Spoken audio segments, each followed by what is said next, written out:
Most of us have received that call from someone claiming to be from Microsoft tech support, saying that there's an issue with our computer that they want to help us resolve. This scam has evolved and become so sophisticated and so refined that it's become big business in and of itself. Today's guest is Jim Browning. Jim can't stand scammers, so he's doing something about it. Jim has been baiting, investigating, and exposing scammers on his YouTube channel for over 5 years. His channel now has over 2.3 million subscribers, and many of his videos showing how these scams work have been watched millions of times. I'm your host, Chris Parker, and this is the Easy Prey Podcast. Jim, thank you for coming on the Easy Prey Podcast today. Yeah, thank you, Chris. Thanks for having me. Can you give me a little background on what tech support scams are? Well, I think most people will recognize a tech support scam by a cold call. They usually phone you up and claim that they're your internet service provider or they're Amazon, or they have some excuse to basically get you to turn on your computer and get you to do stuff. So yeah, the way that you recognize one of these is there's a computer involved in there somewhere. So it's that they're wanting to connect to your computer? By and large, I mean, ultimately they're after money, as pretty much all scammers are. And their way of getting money from you is to get you to follow a few instructions on your computer. Inevitably, they will want remote access to your computer, although they'll not always tell you that. They will dress it up in some way. Typically, they'll say, for example, we're giving you a refund of some kind, but the way that you get your refund is you need to follow a few instructions. They'll get you to type stuff out, and what you're really doing is giving them direct access to your computer. Sometimes they'll tell you that they're getting that access. Most of the time they won't, though. Oh, that's really interesting. Like when I think of the tech support scams that I've gotten, usually it has always been a cold call, but it's been like, hey, we're calling from Microsoft, and your Windows computer has been compromised and is being used to spend spam, and we want to help you resolve it, or it's participating in a botnet or something like that. And Indeed.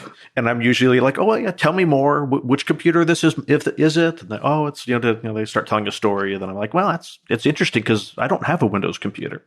yeah, that's it. And I think the way to put them off is usually, sorry, I don't have a computer. Although these days they're quite happy, for example, to say, well, do you use your mobile phone, your cell phone, or your iPad or whatever? And they'll still get you to run a few instructions there to give you remote access to that device as well. So it doesn't have to be a computer or laptop.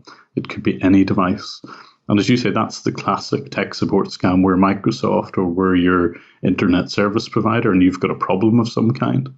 But these days, they kind of have variants of that. Mm-hmm. So they will ultimately want that remote access, but they will pretend to be your credit card company, or the most likely one, particularly in the last number of months, is we're Amazon Prime, and we've noticed something suspicious on your account. But again, the crux of the scam is exactly the same. They want access to your computer. They'll want you to log into your online bank account. And when you do that, they'll manipulate things so that it looks as if they've either put in money or they'll actually transfer money from one of your own accounts into your current account and say, look, we've given you some money here, but hey, we're going to want it back. Oh, kind of we're just verifying that this is a legitimate account, that type of thing. Yeah, well, they usually promise some sort of refund. If it's Amazon Prime, they will dress this up in a way to say, it looks like you've been charged $80 or whatever for Amazon Prime. And of course, most people will say, well, hey, I don't want to pay for that, or you've got this wrong, there's some sort of mistake. And their script will tell them to run through the normal stuff, get you to log into your computer, check this out by following their instructions. They get the remote access, and then they'll say, can't you just check your bank account there just to make sure it all looks okay? And as soon as you do that, all of a sudden your screen will go black. And when it goes black, they can see your screen, but you can't. And they will manipulate your screen, and particularly the amount of credit that you have in your account, so that it looks as if they've put money in there or even taken money out. But the long and short of the scam is that if you think that they've actually put money in when they shouldn't have, they will then kindly ask you to return that money because their job might be on the line if you don't do so. And most people looking at their bank account, if they think it's genuine, will say, well, if you never intended to give me that money, I'll certainly return it. But of course, if you do that, it will be at your own expense. It will be your own money which you're returning. Yeah, and they put in, well, they didn't put in money. They gave the appearance that they put in money. And indeed, they actually, when the screen is black, they will literally edit the screen to make it look as if money has gone in. Or as to say that the common one is they'll actually even probably have a couple of different bank accounts, maybe within the one bank. And if your savings had a few $1,000s, say, they will transfer money from it into your current account. And then they will say, well, actually, that's the money we've put in. Now we want it back. So you'll lose your own savings. Now, that's particularly scary. So was there a particular event that happened in your life that got you interested in dealing with this, or was it just by chance? Really, just by chance. I never really intended to be a YouTuber. I've probably got a couple of million subscribers on YouTube at this stage. But I never really, that's not my day job at all. I have a proper job in IT, and I certainly never intended to really get into this sort of area at all. The only reason why I did was, like most people, I get lots of these cold calls. Because I'm an engineer at heart, I really thought, is there something I can do about these? Is there some way to report these calls?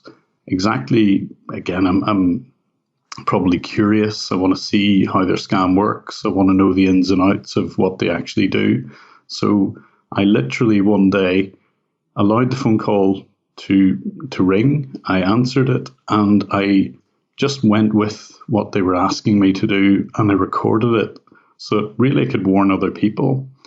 And naively, I originally thought that, look, if I put this onto, say, YouTube and point their internet service provider to this material, maybe their service provider will throw them off the network, or maybe the police will get involved. But unfortunately, I was very wrong about that. It's very difficult, as it turns out, to actually do something about these people. They're typically in a foreign country, more often than not India. And even if you have very detailed information about these guys who are running the scams, it's very difficult in practice to get anyone to do anything about them. Yeah, that's the unfortunate one common thing I've found out about most scams is that it's going to be next to, if not impossible, to either get your money back or get the people in trouble. Yeah, I mean, I've actually gone as far as being able to get the names, addresses, locations, blood groups of the people who are running the scams, and I've reported that to the relevant authorities. And until very recently, there's really been very little or no action at all in the country where they originate. Now, that might be changing. Very recently, there's something called the CBI, which is the Indian equivalent of the FBI, have recently carried out a number of raids on some of the very big players. And certainly some of that information has come from me and other YouTubers. So we might be able to maybe get to a point where even if you do present that evidence, it might be used in the future. I'm kind of crossing my fingers for that one. Mm-hmm. So you say some of these big players have been raided. How large are these operations? Are we talking just a couple of people in a home, or is this like a full-fledged call center with hundreds of people working at it?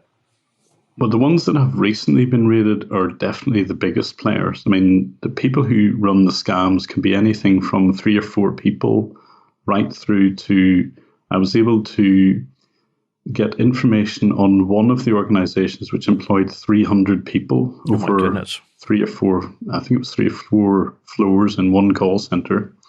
And they were making the order of $1.8 million per month running a scam. It's upwards of $10 million a year. Wow. Running just pure scams. And it was multinational as well. They actually taught the scammers to speak foreign languages so that they could run the scams in as varied languages as English, Spanish, even Japanese. Wow, that's amazing. Because I've always personally kind of wondered, at least with the more traditional, like, hey, I'm calling from Microsoft, and we're going to charge you $60 to fix your computer. Do you think like all the employees know that they're participating in a scam, or there's some of these that maybe they're not as apparent to even the employees that it's a scam? Well, for sure, at the very start, it may not be apparent. And in fact, I know for sure that they recruit graduates and they will not generally advertise that they are a scam company. Mm-hmm. And it may take, well, I would say days or weeks possibly for some to figure it out. So you can't blame the people who are in there a very short amount of time. But it doesn't take that long to figure this out.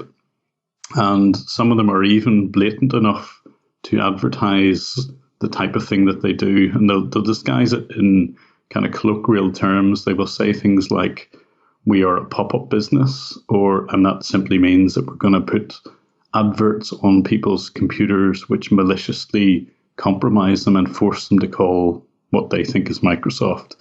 So they will have their own little colloquialisms for describing what the scams really are. Mm-hmm. And most people who are applying for those sort of jobs in general will know what they're getting into. Gotcha. So is there like I've watched a couple of the videos, and you've gotten some crazy amount of detail on some of these operations. How did you go about doing that, and what are one of the stories behind it? Well, I mean, at the very basis of this, I'm an engineer, and I'm a curious engineer as well. So I have enough computer knowledge, I guess, to allow me to do a little bit more than average, I guess. I deliberately let the scammers connect to my computer, but it's set up in a way that when they get access to me, I can, if you like, reverse that connection and get access to their computers. And chances are, if they have a lot of files lying around their computers, a lot of them have things like ID cards sitting around there, I can see who it is that they are.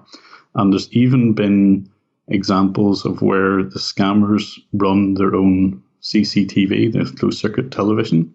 So they were actually filming their own offices. And I could see this, that they were gaining access to a server which had all that TV footage. So I was able to see what they were seeing.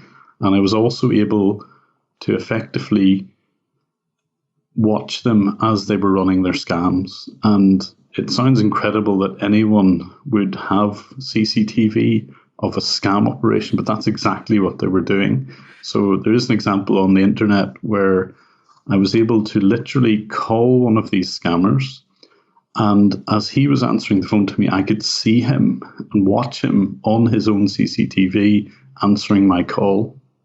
And I kind of combined that with, they also recorded the audio of every single phone call that they made.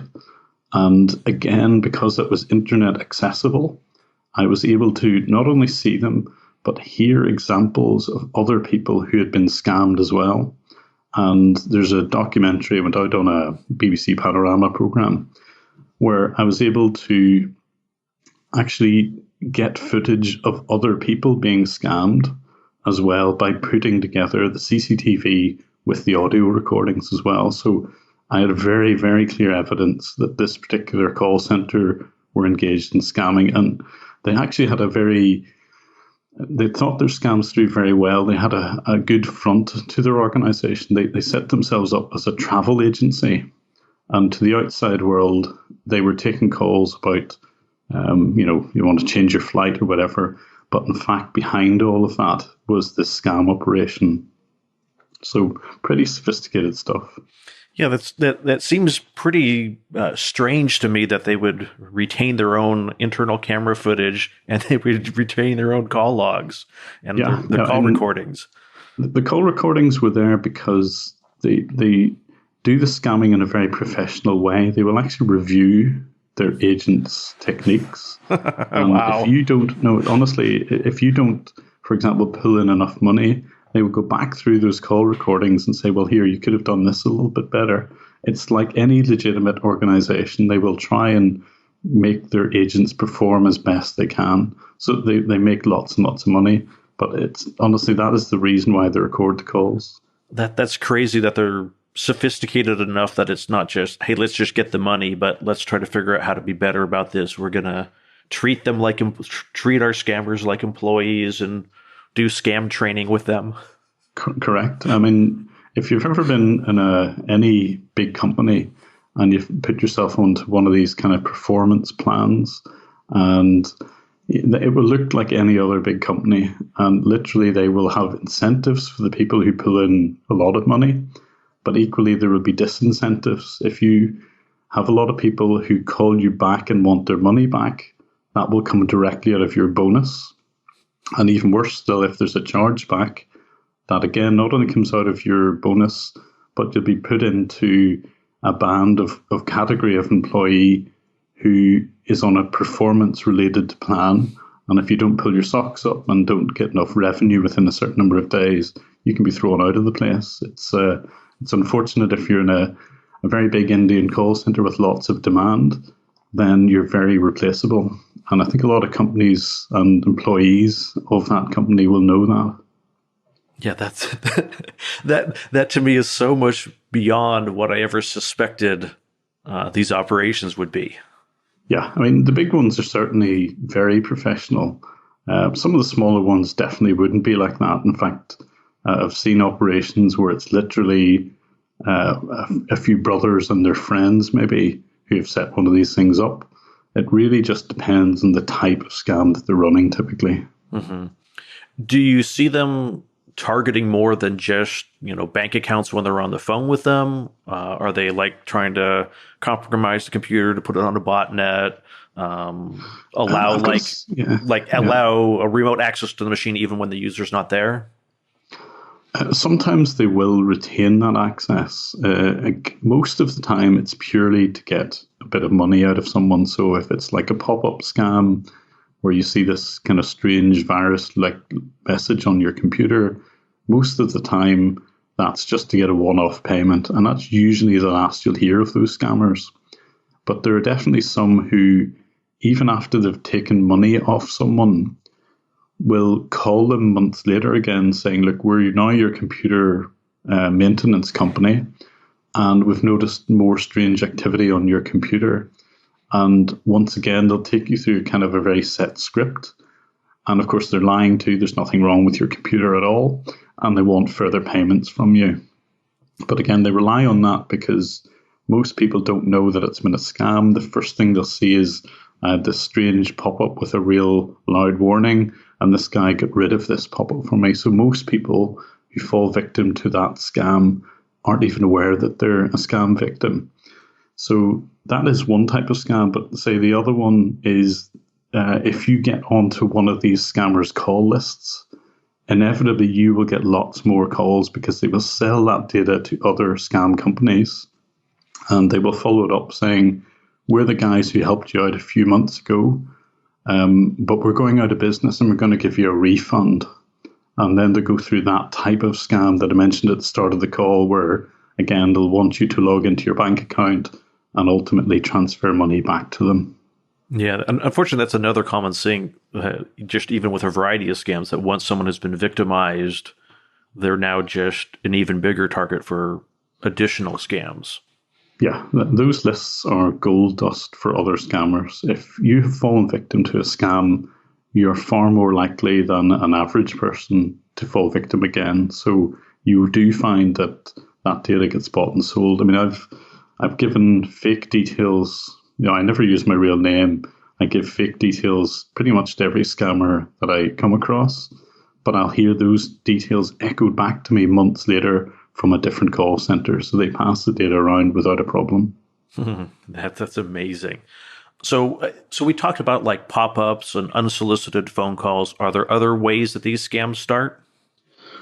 Yeah, I mean, the most common ones are the cold calls and probably the ones that most people are familiar with. But there's another more subtle one, which is simply if you go onto your search provider, whether it's Google or Bing or whatever, and say you need genuine support, say maybe for a printer or some sort of device, whatever it is, and you just type in the word printer support or printer help desk, a lot of people don't check very well that the site that they're going to is a genuine support site. And the scammers manipulate search engines so that their phone number, even though they don't represent the company they're supposed to be, will appear high up in those search results. And if you phone one of those numbers, they'll kind of sound legitimate. They'll say, well, what's your make and model, and the kind of stuff you'd normally expect a typical support organization to ask you. But then all of a sudden they'll say, right, well, to fix that problem, I'll need access to your computer. And if you think you've called a genuine desk, that's quite a likely scenario for them to be able to manipulate you and go through the same sort of scam. They'll say, when they have remote access, hey, look, you've got hackers or whatever, and we're going to have to charge you for this software. So search engine results, don't always trust them, or look very carefully at what the domain that you're going to actually looks like. Is it the genuine thing? And sometimes it's very hard to tell that. Yeah, unfortunately, scam sites are getting, in some cases, look better than legitimate sites. Yeah, I mean, they will create very convincing looking websites. If you look very carefully at them, you will find that sometimes they're lazy enough not to do certain things. The obvious one is look at the external links. Sometimes they'll have Facebook, Twitter links, and so on. If those don't link anywhere at all, chances are that's a scam website. It is something small to look for. And do you recommend, are there other ways to check if the companies are legitimate?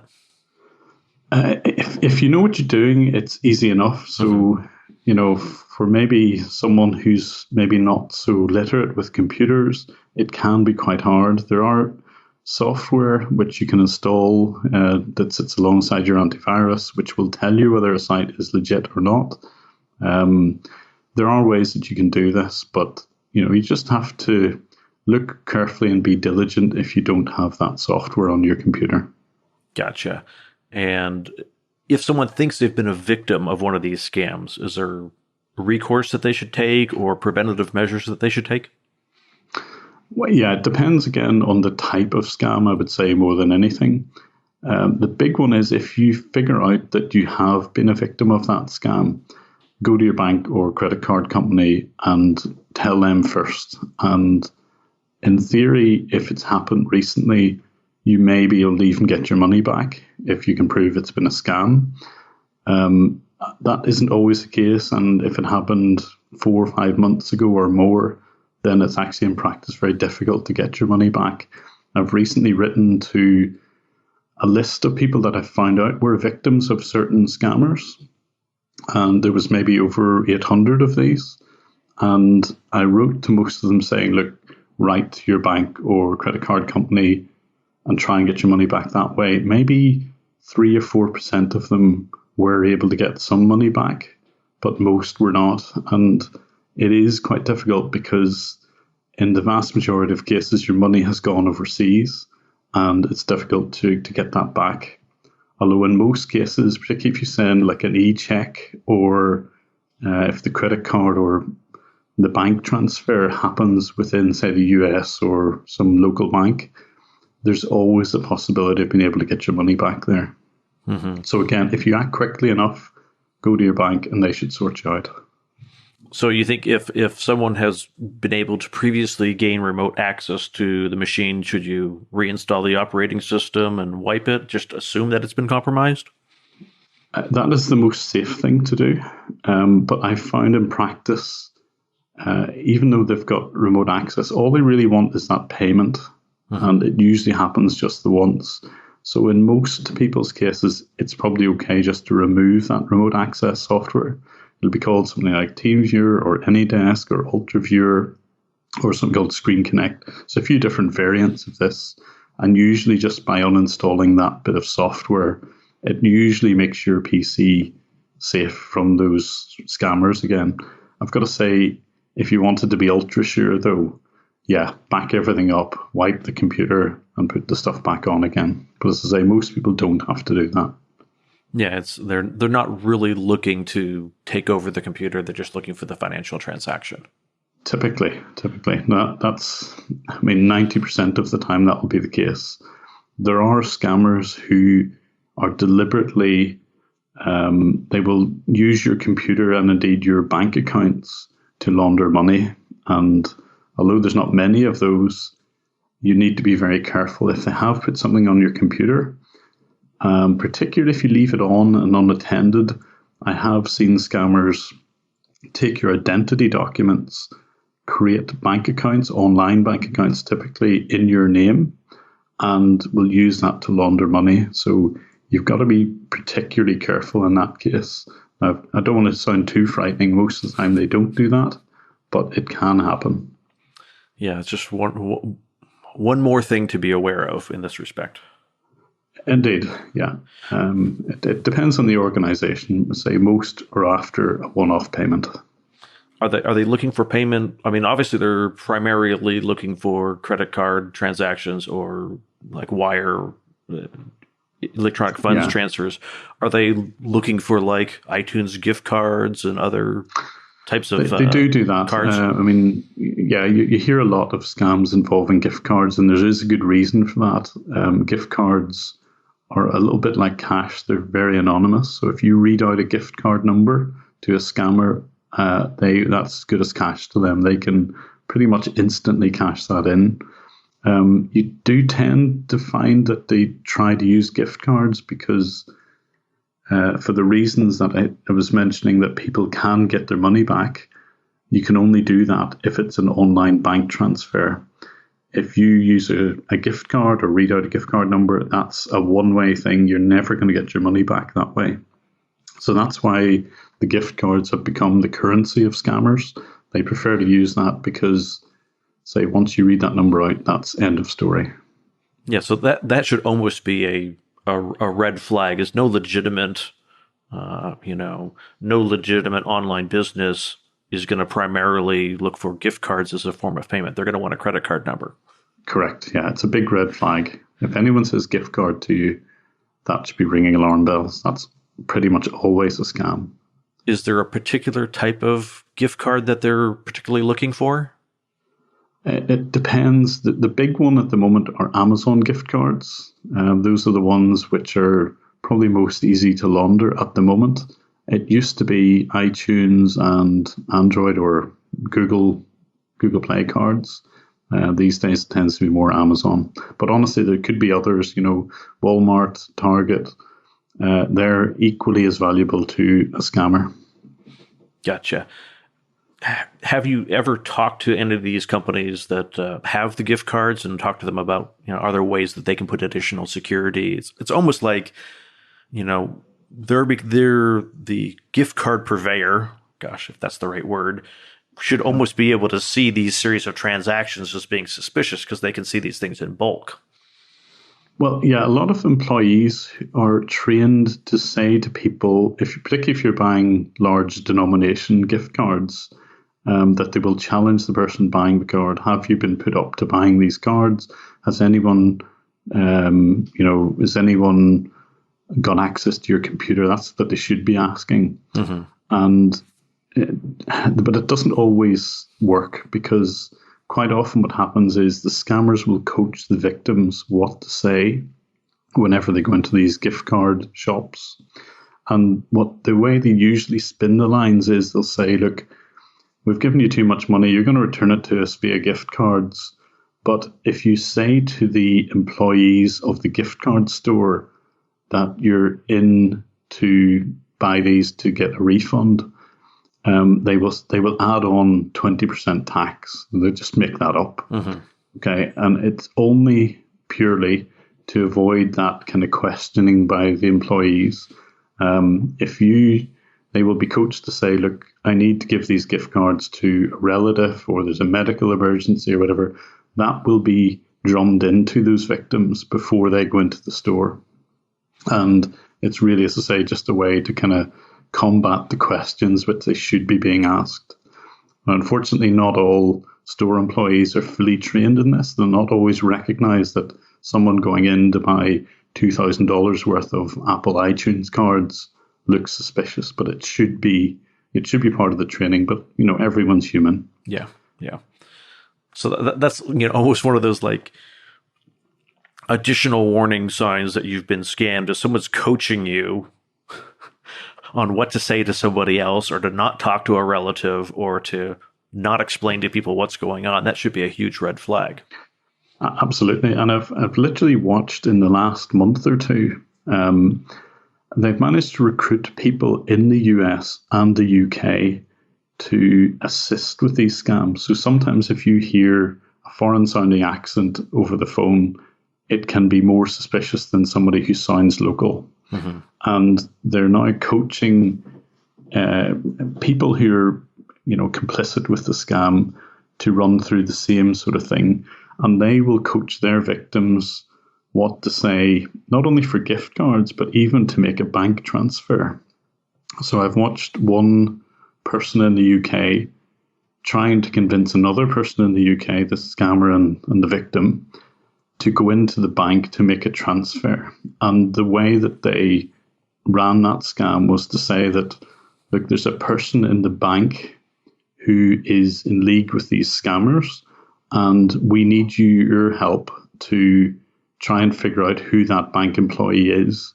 And what we need you to do is to go into that bank and make what they describe as a dummy transfer to another bank account. And that will unveil the scammer who works in the bank. And that is just purely a story to avoid the questions that the bank employees should ask. So they will be coached to say, when you go into the bank, don't alert anyone in there because you don't know who's the scammer and who isn't. And just make this transfer. Say you're transferring your money to a friend or relative, and here's what you should say. So literally they will try and coach the victim to avoid any of the questions that the bank employees should be asking. And if they can successfully coach the victim, then that's their best way of getting money out of that victim's bank account. Wow, that's particularly cunning.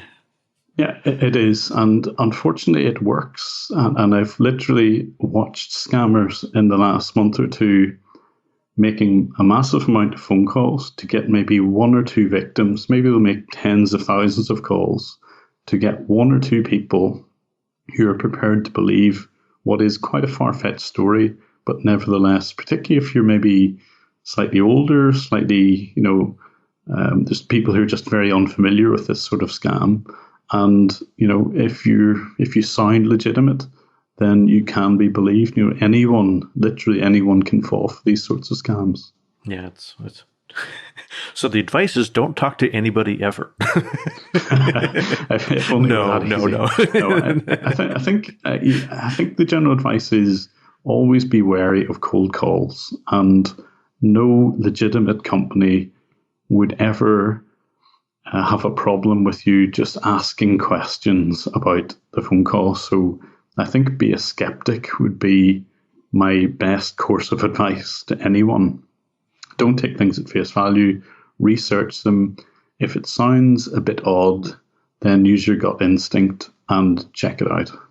Yeah, it's that, even when I've had fraudulent charges on my credit card and had the bank call me and say, hey, there was this fraudulent charge on your card, and they very clearly had enough, they were able to give me enough information. It was very clear that they were from the bank. I gave them nothing, and it was just like, nope, I will call back on the number on the back of my credit card and contact the fraud department. And any real fraud department is going to say, yes, that's the right thing to do.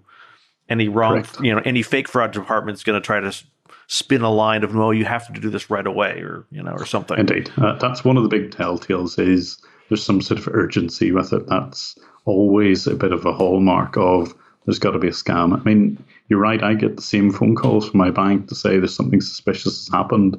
No one will mind if you call them directly on the published number for the bank. Yeah, and that's a great advice. Even if I don't know if so much in the UK this happens, but in the US you can forge caller ID. So even if the inbound call appears to match the number, you can't really even trust that either. Correct. I mean, literally, whenever I'm calling scammers, I am forging my caller ID, and sometimes I even use the scammer's own number so that they can't block me. Anyone can forge any phone number. You can't rely on a caller ID. There's nothing in the telephone system which verifies that the number being presented is a real number or the number of the actual caller. I believe there is, at least in the U.S., there's legislation in the works to try to change that. And Yes, I've heard of this. There's shaken stirred. Yeah. At best, though, that will be able to identify a real legitimate number, okay, but it won't be able to filter out the hundreds of scam phone calls, which are either international Yeah. or they're just not a registered number. So if you don't know much about the number at all, it wouldn't be able to filter that. It's only kind of limited in what can be done on the telephone system, but I think the best advice is just never trust the caller ID, especially at the moment. Yeah. Yep. It's a lot of the systems that we use, both for the internet and the phone, were built on implicit trust. Email is the same way. That Yeah. the systems were designed such that everybody is who they claim to be, and trust, trust, but do not verify. Indeed. Yeah. And yeah. it's like There's nothing wrong with asking some basic questions about any phone call you make and receive. Yeah, that's great advice. Is there any final parting advice you'd like to give the audience? And then also, where could people go to learn more about what you're doing and to find your videos? Well, I guess the advice I would give, I've probably mentioned already, is just kind of be skeptical about any phone call you get. I mentioned a few other scams. Cold calls are fairly easy. Robocalls, I would say the vast majority of robocalls are probably scams, although some companies do use them. The advice about search engine results are not always your friend is something to pay heed to, particularly if you're going to phone a number which a search engine throws up. Again, be a little bit skeptical, look into that in detail. But I guess overall, it's just research things. My channel shows what the most common types of tech support scams are. So if you get a chance at all, just Google Jim Browning, my name, and you'll be able to see examples of all sorts of different types of scams. And I think if you understand how they work, even if the scams themselves change a bit, you should be able to recognize when a scam is happening to you. And that's the reason for the channel. It is about awareness. And if I can help anyone just by helping somebody to identify when you might be being scammed, then it's a success. So as I say, if you just Google Jim Browning, you'll find me. And say there's lots of entertaining videos in there as well. It's not just about this is how scams work. It's kind of nice to wind those people up and actually even the odd time get them arrested, which is kind of one back for the victims. Yep. And we'll make sure to link to both your Twitter and your YouTube channel in the show notes for the episode. Yeah, thanks, Chris. And Jim, thank you so much for coming on the podcast today. Yeah, you're very welcome. Thank you for listening to this episode of the Easy Prey podcast. If you like this episode, help support this podcast and our mission by leaving a review at easyprey.com/review. Notes and a transcript of this episode with Jim Browning can be found at easyprey.com/41.